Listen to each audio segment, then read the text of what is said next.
কাজী নামক ওই ভদ্রলোককে মৃত্যুর পরে নিজে হাতে মাটি দিয়ে সমাধি দিয়েছিলেন। তো চাঁদ কাজী কে ছিলেন? ভাগবতে বিশ্বাসী হলে ভাগবতে বলেছে চাঁদ কাজী ছিলেন দাপর যুগে মথুরার রাজা কংস মহারাজ। সেই কংস মহারাজের দৈববাণী ছিল কৃষ্ণ ভগবানের হাতে না মৃত্যু হবে।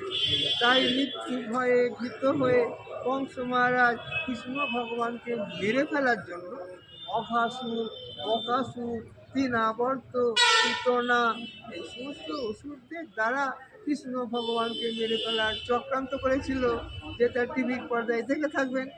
কিন্তু ভগবানের ক্ষতি করা মানুষের অসাধ্য ব্যাপার, তাই কংস মহারাজ কৃষ্ণ ভগবানের কোনো ক্ষতি করতে পারেনি। তখন কৃষ্ণ ভগবান কংস মহারাজকে বলেছিলেন, সম্পর্কে তুমি তোমার মামা হও, তথাপিও চিনতে না পেরে মেরে ফেলার চক্রান্ত করলে। কি করে মামা হলো? দৈবকীর দাদা হলেন কংস, আর দৈবকীর মনস্কামনা পূর্ণ করার জন্য স্বয়ং কৃষ্ণ ভগবান কংসেরই কারাগারে দৈবকীর পুত্ররূপে আবির্ভূত হয়েছিলেন। যে দিনটা আমরা জন্মাষ্টমী ব্রত উপলক্ষে পালন করি, তাহলে সম্পর্কে মামা ভাগ্নে হল। তথাপিও চিনতে না পেরে মেরে ফেলার চক্রান্ত করলে। তাই পরবর্তী জন্মে তুমি যবনের ঘরে জন্ম নেবে। সেই দাপর যুগের কংস মহারাজ কলিকালে ভাগবতের কথা অনুযায়ী হিসাবে জন্ম পেলেন।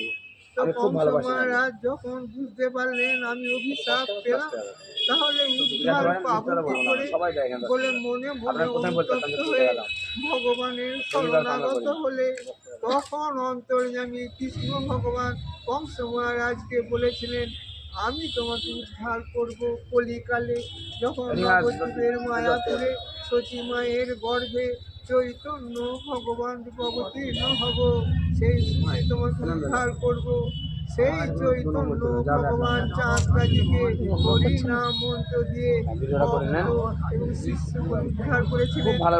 আর আশীর্বাদ করে বলেছিলেন, তুমি যবন হয়ে মুসলিম হয়ে আমার ভক্ত এবং শিষ্য হলে, তাই তোমার নাম যাতে জগতে অমর হয়ে থাকে, তার ব্যবস্থা হিসাবে তোমার মৃত্যুর পর আমি নিজে হাতে মাটি দিয়ে সমাধি দেব।